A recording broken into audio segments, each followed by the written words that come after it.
New details that are emerging after medical staff of one of the last functioning hospitals in Gaza say that Israeli soldiers stormed the facility yesterday, forcing dozens of patients to evacuate. The World Health Organization says that some key departments of a North Gaza hospital were severely burned and destroyed during the raid by the IDF, although dozens of people reportedly remain inside that building.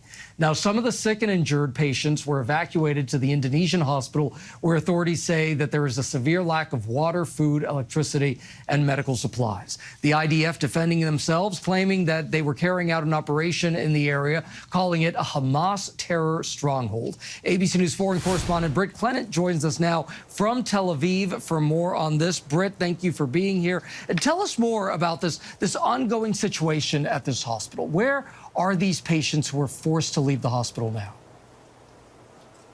Hi, Gio. Yeah, some of the sick and injured patients, as you say, they were evacuated to the Indonesian hospital, also in northern Gaza. That's where authorities say there is a severe lack of water, food, electricity and medical supplies. The situation, Gio, is increasingly concerning there. Aid groups are sounding the alarm over the conditions for the thousands who are now without access to treatment. The WHO, they said that the raid on Kamal Adwan Hospital has put northern Gaza's last major health facility out of service, adding that this horror must end and health care must be protected. Now, the WHO went on to say that initial reports indicate that some key departments were severely burnt and destroyed during the raid. Now, that's something the Israeli military says they were not involved in, saying that the fire was not linked to IDF activity.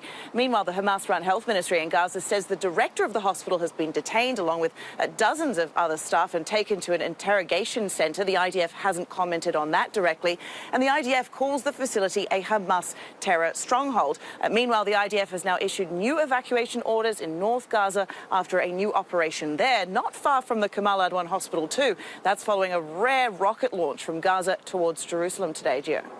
Britt, so as we continue to follow this story, we also got to talk about the Houthis. Of course, that's the Iranian-backed terror group. So we know that tensions continue to escalate between Israel and the Houthis. What's the latest with that?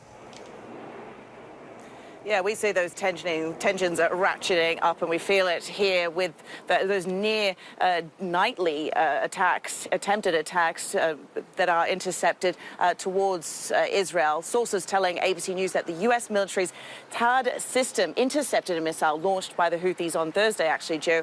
And we saw newly released CCTV footage showing the head of the WHO running inside Yemen's Sana'a airport that was hit by an Israeli strike on Thursday. It seems that Israel is very much ramping up its operations against the Iran-backed groups, feeling that it's freer from addressing Hezbollah, that it can decisively attack the Houthis and destroy their capabilities. Just so much going on there in the region, and I know that you will be watching all of it for us, Britt. We so appreciate you being there and for your reporting. Thank you so much.